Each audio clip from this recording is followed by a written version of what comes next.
But I'll start with the first match. Omega and Ospreay defeat Fletcher and Takeshita in Superstar Showdown. And Omega and Ospreay also make challenges for Revolution. So this was a match, though. Mostly it was a tag team match. It was a highly touted tag team match that all of us gave half thumbs ups to. Okay, so we all, I guess, kind of like this. But I have some slides. I'm going to pull up some slides on this while you guys talk about it. So hold on 1 second. Kenny Omega. We got Kenny Omega. You guys see that? There's Takeshita and Fletcher coming out. Yes. Here's Will Ospreay. Here's Kenny Omega. And Don Callis interfered.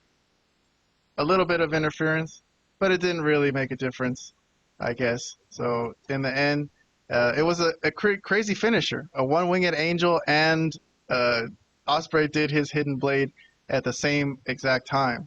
So they did a one-winged angel hidden blade combo move. I gotta admit, that's pretty dope. But okay. Robert, do you have any comments on this? You can go first. 1 minute on the clock.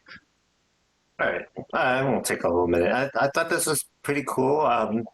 The one reason why I didn't give it more than half a thumbs up is there was one particular spot that did not look good. It's when Kenny Omega was doing, I don't know what the name of the move is. I think it's called Poison Rana or something like that. Where he tried to flip Takeshita backwards, but it wasn't executed well, and then Kenny Omega just basically fell to the mat, and Takeshita just, I guess, fell onto Kenny Omega's knees. It was executed really poorly, but the way Takeshita took it, the way he reacted to it it's almost like as if Kenny Omega executed it correctly. Like he really took the full brunt of that move. And that looked really awkward. So if it wasn't for that, I probably would have liked it more, but that botch kind of killed it for me. Yeah. I noticed some of the work was a little lazy too, man. But I don't know. I don't want these guys to kill themselves on a glorified episode of Collision. So that's fine with me if they didn't really go full force on this. But Vlad, if you don't have any thoughts on this match, I know you're not too into this storyline, but you did give it a half thumbs up. So let's hear what you got to think about this. Yeah, I mean, I would say the finish was actually a good-looking finish. I would agree with you on that, Tian. I don't like the hidden blade as a finish because I don't really think that's a finisher. It's hitting someone after basically everything else that Ospreay does, hitting someone in the back of his head is like nothing. It's like zero. What the hell? But anyways, yeah, the Tiger Driver should be his finishing move. But okay, it's too dangerous. Well, sure. It's a very dangerous move. But I don't know if you heard, Ken. But I don't know if you know how many necks it's broken. But anyways, maybe what's his name could tell you. The man with the mask could tell you. Anyways, The man with the mask. Yeah, that's the guy, Excalibur. He could tell you. But anyways, it was all right. It was cool. I mean, obviously not my type of match. As you know, I don't like this type of this craziness. But anyways, it had some cool moments. The crowd was into it. Hot crowd in Australia. Obviously, both Fletcher and Ospreay from there, right? Are they from there? No, Fletcher. No, only Fletcher. Fletcher. Oh, Fletcher's from there. Ospreay's British. Got it. Yes, that's right. Yes, that's why when they had All in London, it was in his home country. Got you. Fletcher was getting booed in his home country, though. But okay, yeah, lots of hometown people here. Fletcher, Tony Storm, and Harley Cameron. Yeah. That's right. So Mariah May too? I'm not sure, but okay. I'm not sure about that one. Don't quote me. I think Mariah May I thought she was British. But... Yeah, I think she may be British. Yeah, she sounds more British than Australian. Mm-hmm. But okay, lots of Australians on the show here today.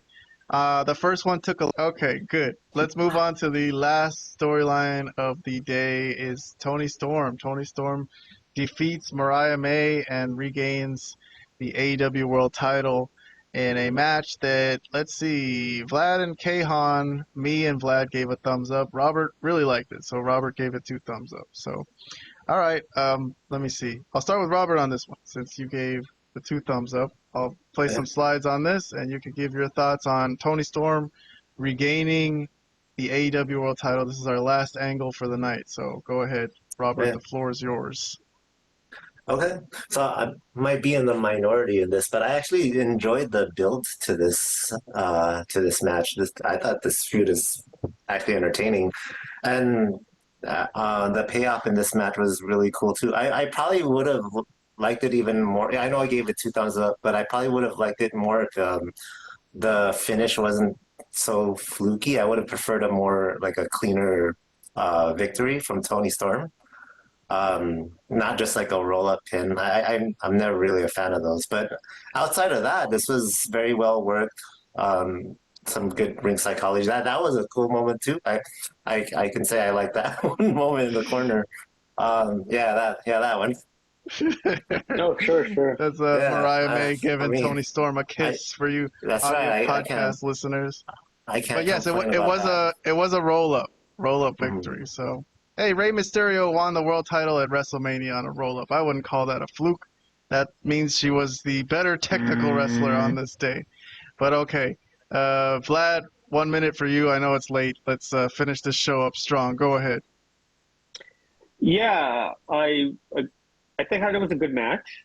I thought the crowd obviously was way into this when the Timeless One won her title back.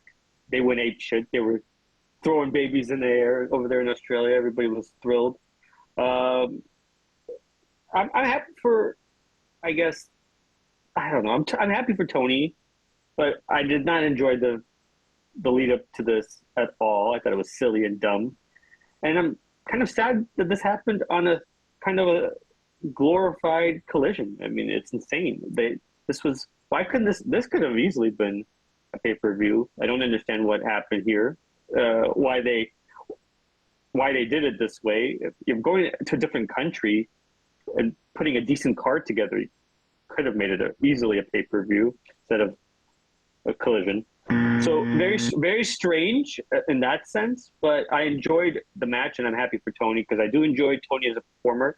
Obviously, I have some issues with some of her stuff, but she is very good at a lot of the things that she does.